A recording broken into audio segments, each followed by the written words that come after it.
What's up? Morning, people. To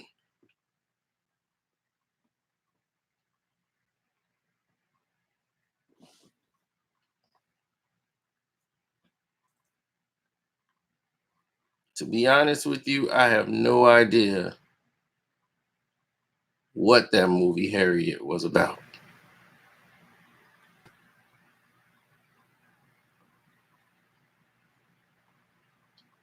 The movie Harriet took us to an area of confusion beyond belief, man.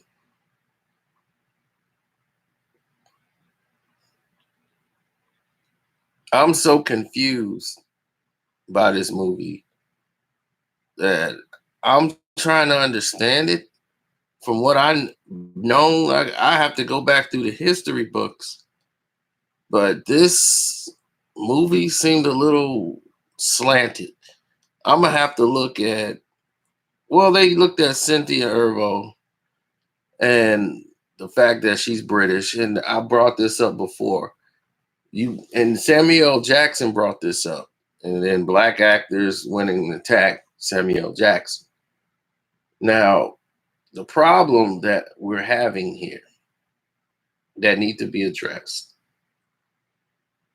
is having, and the people tried to target Samuel L. Jackson for saying black actors from England shouldn't get playing Americans here in the United States when you got good enough actors here that's black Americans that could play these roles. That's not what he was saying. What Samuel L. Jackson was saying and what I was saying is you can't get a black European, somebody from England, bring them over here to play roles of blacks who were raised into conditions, who were suffering under the conditions of like slavery or police misjustice, because they don't connect. Where a black American actor could understand slavery, they understand what has happened to them in this country. They probably had a family member that went through this ordeal.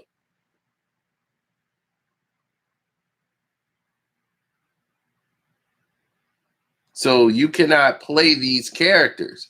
It's like when John Boyega played the security officer in Detroit. It wasn't that he couldn't act the role well enough. They was like you wouldn't understand or embody what have happened to the people that look like you that were here. There's some Americans, actors here that know what it's like, that have ancestors, so they can tap into that a little bit more than you could. Why wouldn't they use an American actor for that? Why would they go and get someone from England to bring them over here to play someone who suffered under the civil rights? Like, why would you get this lady from the UK to bring her here to play Harriet Tubman? Is what they're trying to say. Now, granted, she does look like a younger version of Harriet Tubman. But there's a lot of things in the film, and there's a lot of things that for facts.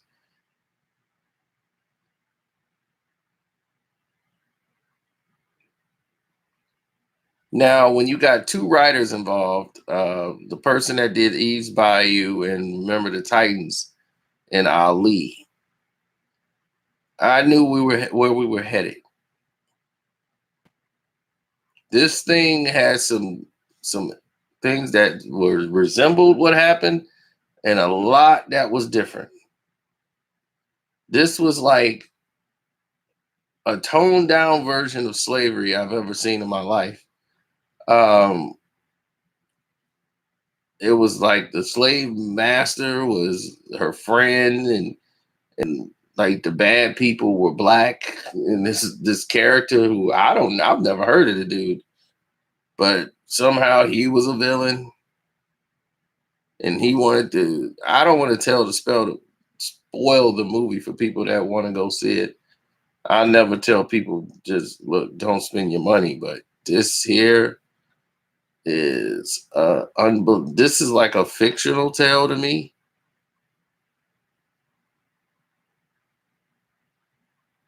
because when they opened the movie, they got Minty, and that's who, because they went to get a lawyer to find out what's going on over here with the situation as far as the contract, the will for the family, and all these different things. Now, Minty is Harriet Tubman's like nickname. They always call her name was Arminta Ross. Okay, they did tap into that. Okay, they did get that right. So Arminta Ross, and they call her Minty for short. So Minty was her nickname, right?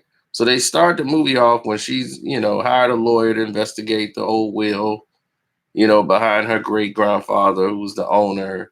And it was a stipulation that when Minty's mom turned 45, her and her children would be set free. So, but not only did they refuse to free the family, but it banned them from visiting Minty on the plantation. Uh, then mostly that's true to life that happened. Then they got a lawyer to look at the will and determine that, Harriet Tubman's father and mother, you know, should have been freed at 45, but according to the records, uh, and people that worked on the film, they were like, the will stipulated that Harriet Tubman and her kids would be set free once they turn 45, not at the same time as their mother.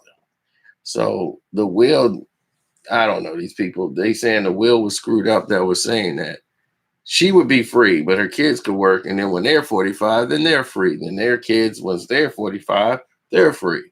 So it's basically saying we're going to keep some people behind. Nobody here is just going to be set free at 45. And then they can walk off with their kids. So that's the understanding of the rules. Now, her taking the name Harriet Tubman. Now, her mother's name was Harriet. So she took the mom's name of Harriet. And she did this when she got married. She married John Tubman. So that's when she took her husband's last name, Tubman, and she took her mom's first name of Harriet.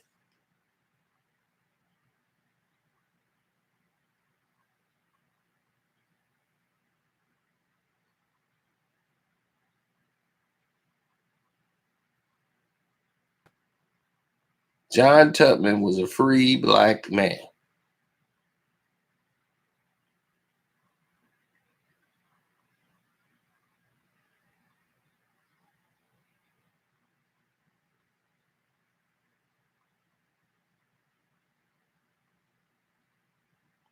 I'm disappointed because this movie gave a watered down version of what slavery was. And they made the only villains in the movie, there's two people that died in the movie, and both of them were black. Don't want to spoil the movie, but two people died in this film, and both of them were black. They made some fictional black guy the villain. I don't know who he was. I never seen him a day in my life or heard about him in the history books.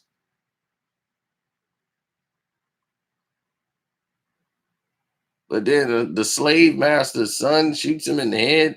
Look, I don't want to talk about none of this movie. I really don't want to go into spoiling it for people. It just was bizarre to me.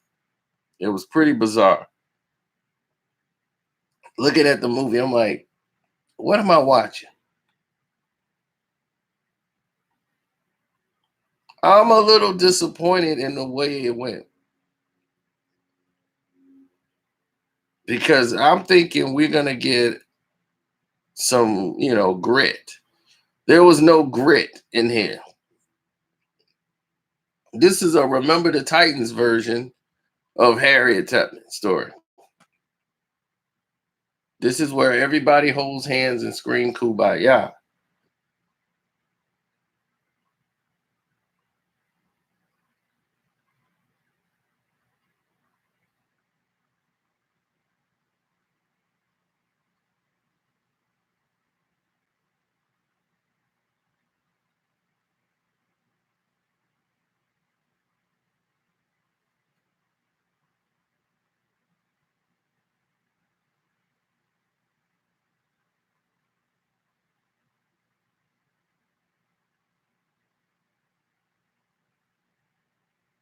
I don't remember nothing about the son, Gideon. Like I don't remember anything about him.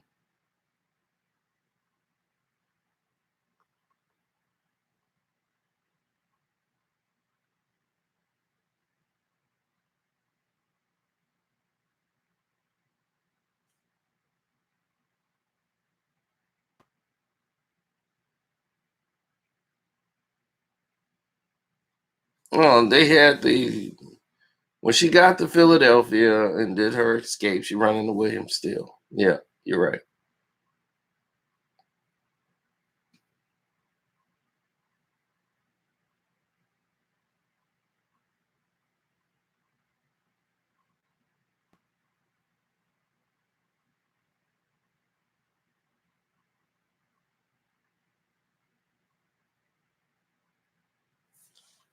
I'm just saying that it missed the grit of what a movie is like this is supposed to be.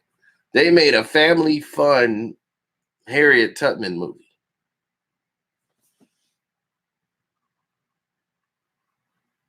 So I'm looking at Harriet like, who did you make this for? Definitely didn't make it for us. This movie wasn't made for us. This was to give a very different look for people other than us to feel okay about themselves about slavery. Like we weren't that bad. That's what it kind of looked like.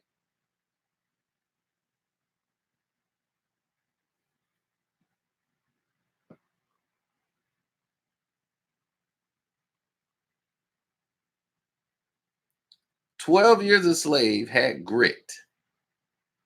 Um,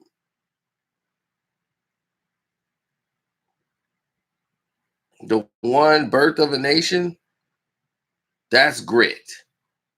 That's something they don't want you to see.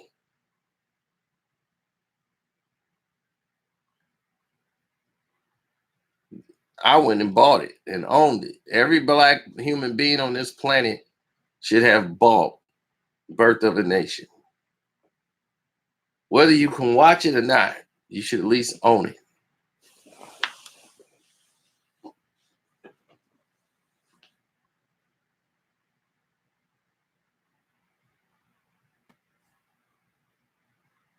The Nat Turner movie was the best slave movie I've ever seen in my life.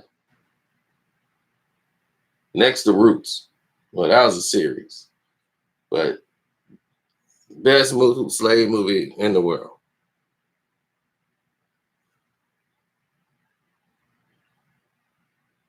I got Birth of a Nation downstairs. I have never put it in my DVD player to watch because it's a hard watch. It is hard to watch.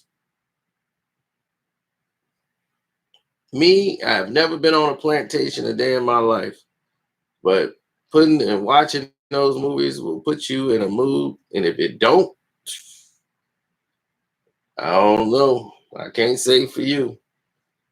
But that puts me in a mood.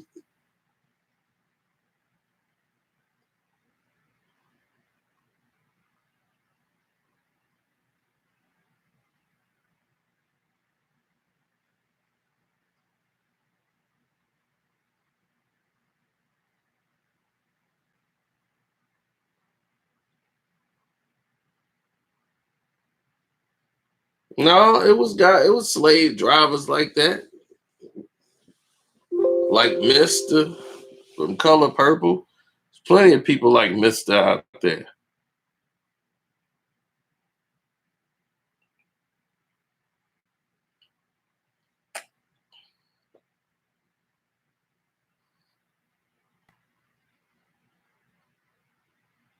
With Janelle Monae.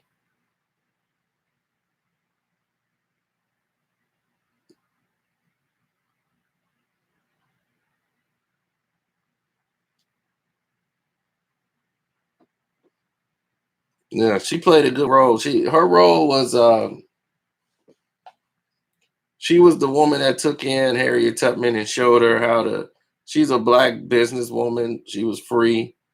She wanted to show Harriet Tubman and teach her how to live as a free woman and all these different things.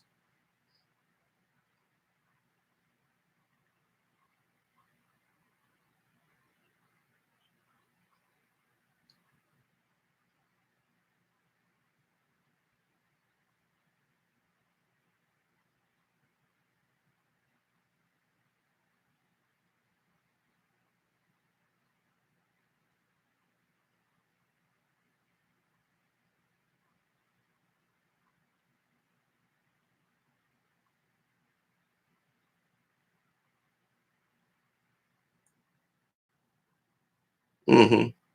And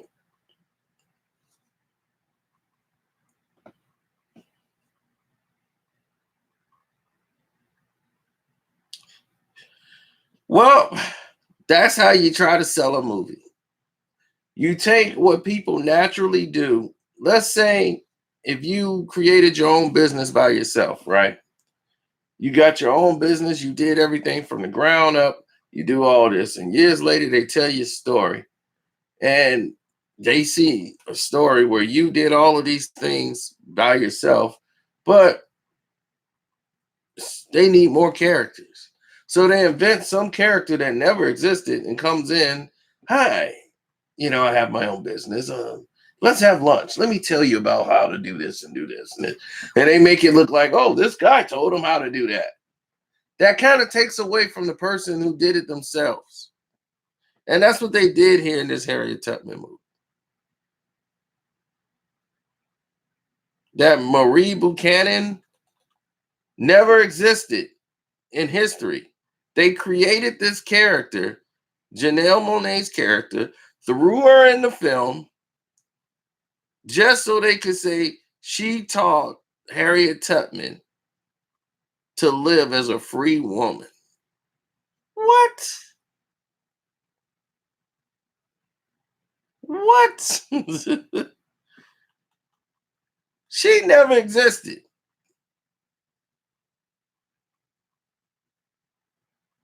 Never.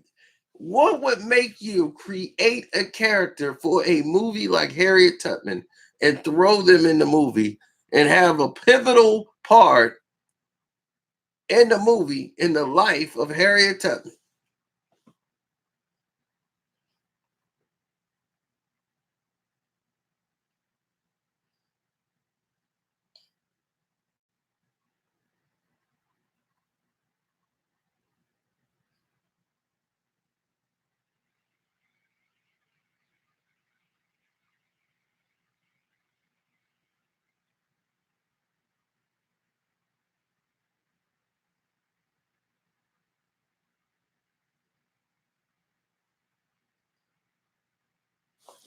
Now, in the movie, when she went back to the South, after her escape and tried to, went back to rescue and get John and everybody else, thought he was a free man.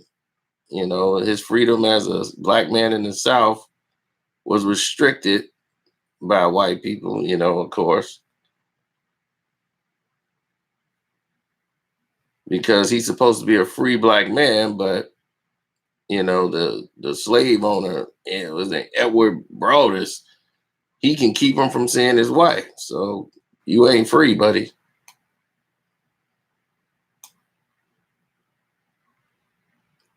So while she was gone for a year, John had remarried another free woman, and he was having a kid with her. So disappointed by this. Her father wanted her to go help out the brothers. And a few of them, they run away, hopefully escaping to go north because the slave owner was going to sell them off to pay for their mountain debts that they had. So they was going to sell them off.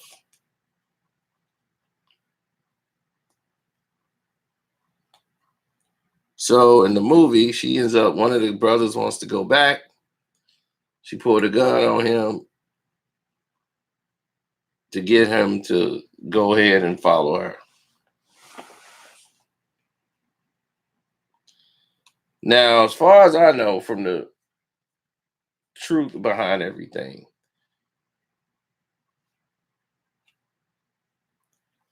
from history of what we know, her husband, John, he did remarry. Okay.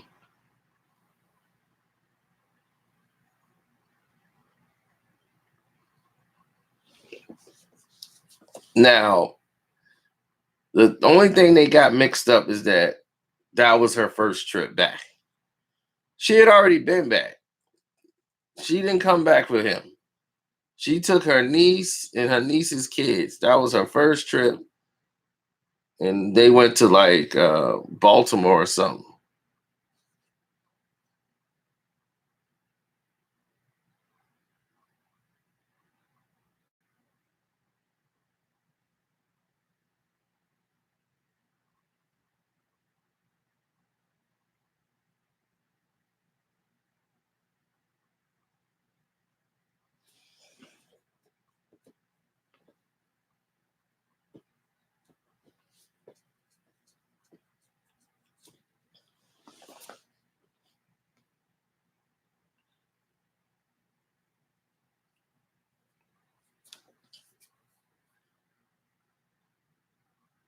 Well, the movie says she rescued more than 300 slaves.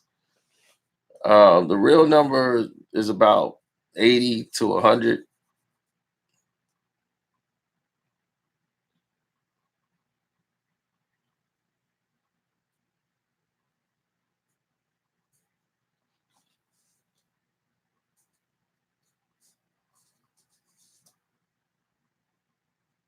They did call her Moses.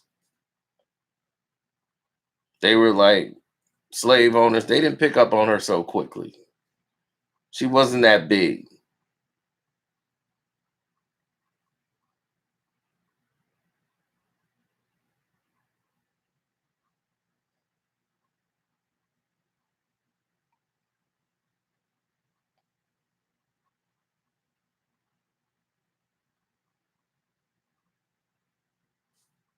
Granted,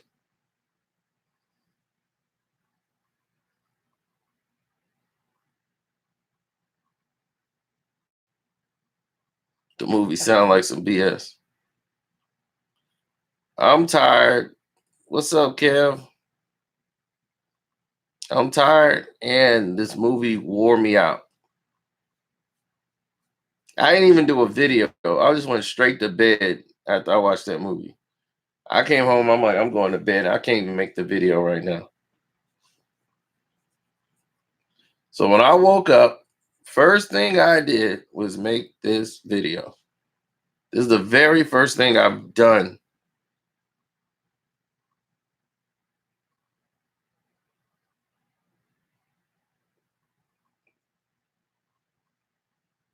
If I had to rate the movie, 1.5 stars.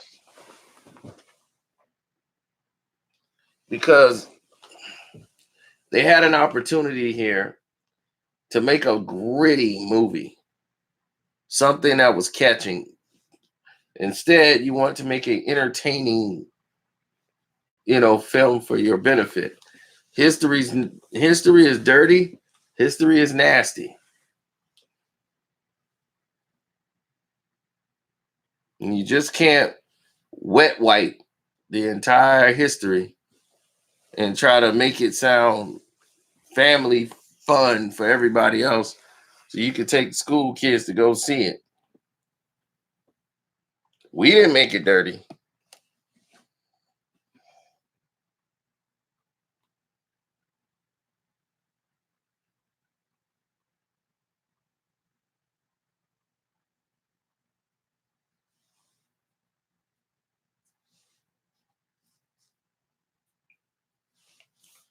So after Harriet escapes with her brothers, who wanted to turn back and run back, then yeah, it was true that she definitely had to pull guns on a lot of slaves who wanted to go back because they was just scared. Now, going back mean that you could give them away. So you could be free or you can die. Once you go with them, you gotta go all the way through. There is no turning back. Because you can end up giving them away with your weakness. Now, this was told.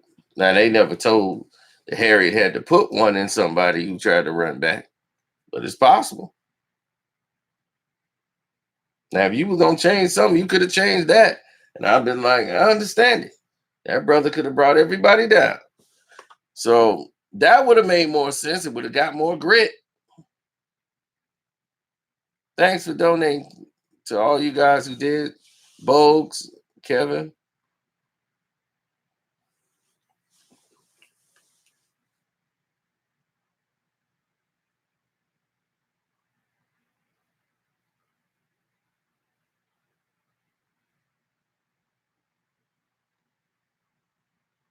So, Bigger Long, the slave catcher. Gotta have one of them, right? So, after noticing that Harriet's brothers are gone, Gideon hires Bigger Long, a slave catcher. He's the best in the area and a black man. Here we go again. I've never heard of this guy, Bigger Long, a black slave catcher.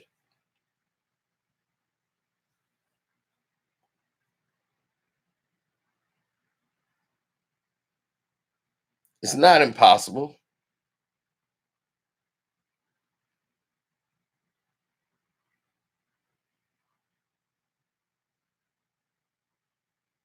There were black slave catchers. Remember Mandingo? They would use blacks to run down slaves, capture them, track them down, but they normally was accompanied by other slave owners.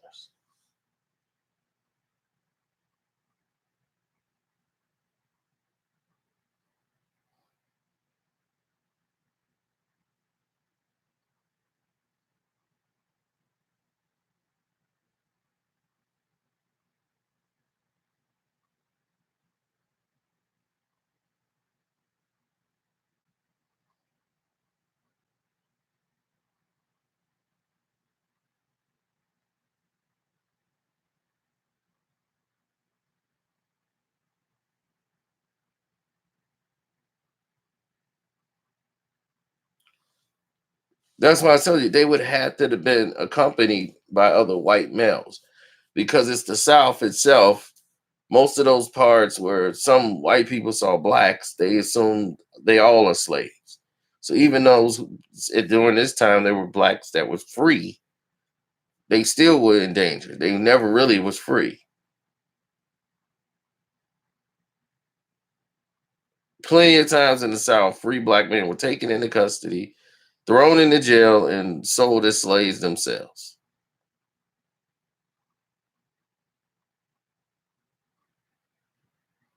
So to see a guy like Bigger Long just move along through the South, saying he a slave hunter, and to move around so freely in the South, not really believable.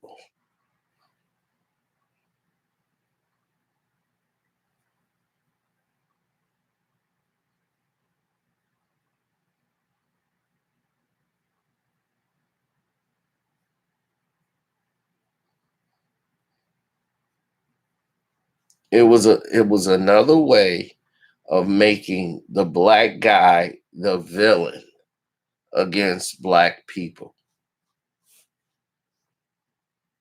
to take that of pain away. from the real people who was keeping you in bondage. Now you're watching a Harriet Tubman movie, angry at Bigger Long.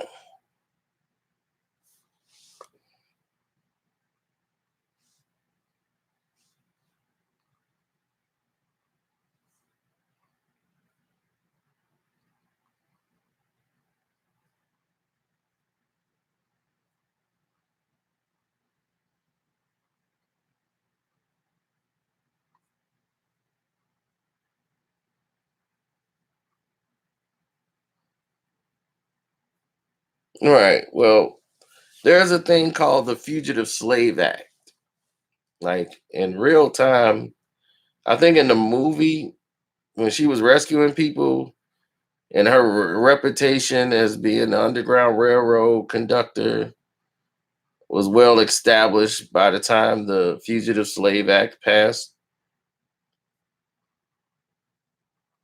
In reality, though, the law did not make it like they didn't make it like law for runaways to be captured and returned to the South, but effectively by aiding this capture and all that stuff, it was actually passed within months of her escape. So it was definitely in effect by the time she went back for her husband. So it's months after she escaped, they came out with that. So it was definitely in play when she went back. Now at the end, they got the river raid. The Civil War was a couple of years in at that time, and then they had the black soldiers out there, and the whole battalion is out there, and they were going to the river raid. And she led 150 soldiers to destroy the Confederate supplies and rescue about 750 slaves at that time.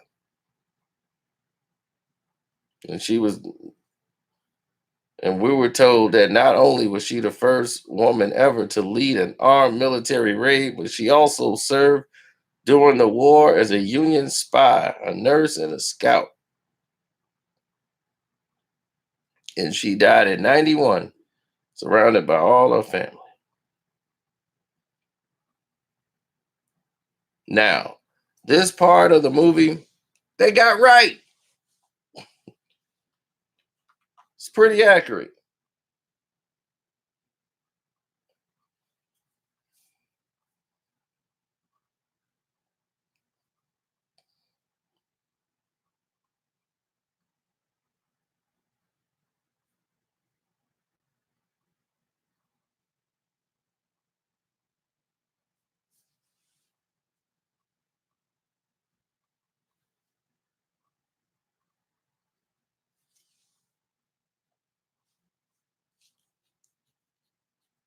Is it a bad movie?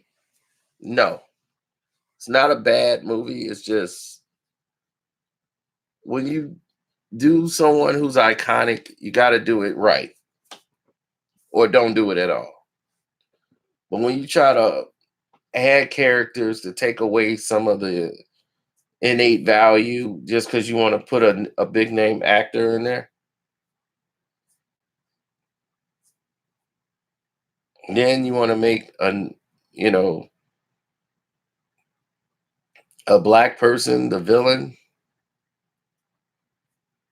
some slave catcher who I don't know how they came up with him.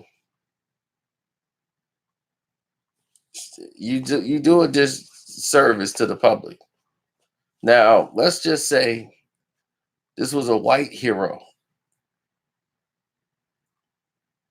and they changed the story.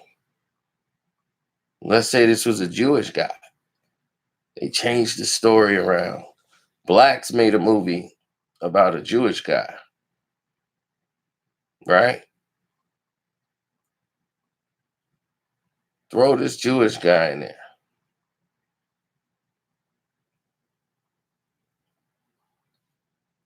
We changed the story around to make it look like other Jewish people were mad at this poor Jewish guy, not the blacks. What would be the outrage in every newspaper? Horrible film depicts a great Jewish icon. Who said he went there and sat down and a black man taught him his and taught him how to live as a Jewish man? This is ridiculous. Black man told him how to be a Jewish guy. I'm gonna tell you how to be Jewish. First off, you gotta complain when they ask you for a tip. Jewish people don't like tip. We don't know. Ask, why should you have to tip? You go to McDonald's, they serve you food. You don't get them a tip. Why you got to tip these guys? That's a good question.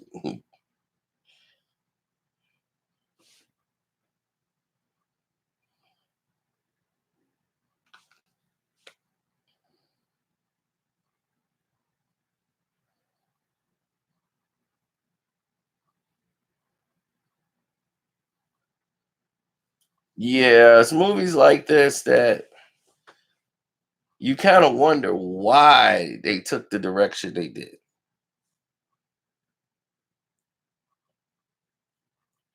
Now, in certain films, unfortunately, in order for it to play in the European areas, you have to have white people in it, or they're not going to play your movie in overseas. Overseas is not as diverse as they try to make it out to be. They're very segregated and very racist as far as depiction of anything with revenue. Anything from America that comes out, if a black anything is in it, it does not have white people in it. They do not like to play it overseas. They feel it's not going to sell.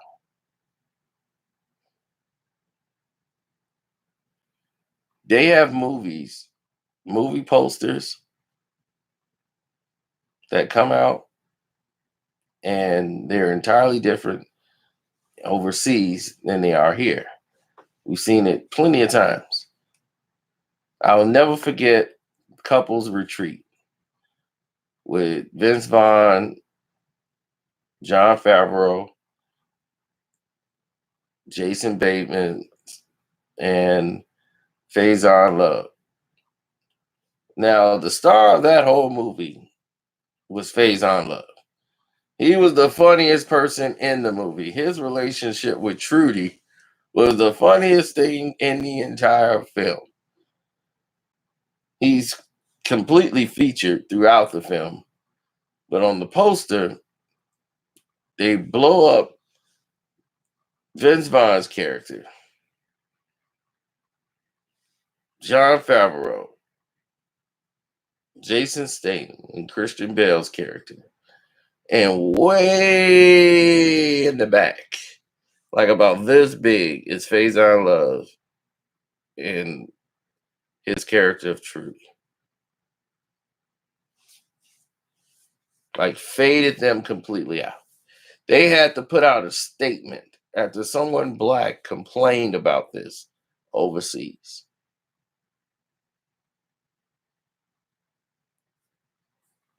Don Cheadle had to tell you when he played Miles Davis, when he did the Miles Davis story, the white guy that he was hanging with in the film, that character never existed.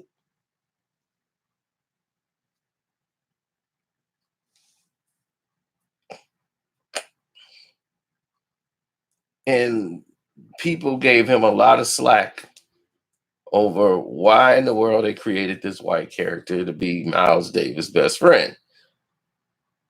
And they were like, look, if we didn't create this white character, the movie was not going to be played overseas.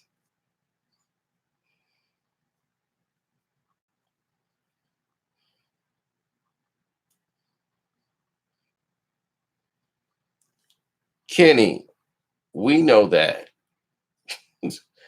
We're talking about in a movie here, not in history.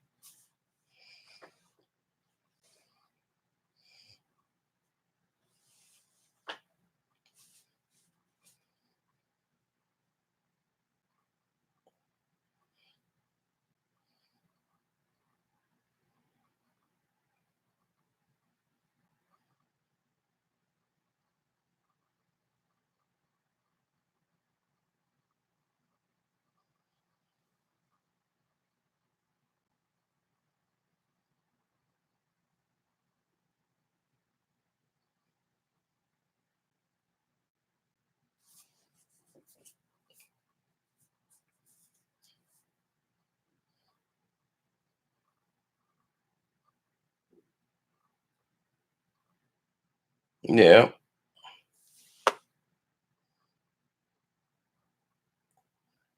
that's why I stay out the South. Exactly. I try to stay out of a lot of situations like that. They try to change every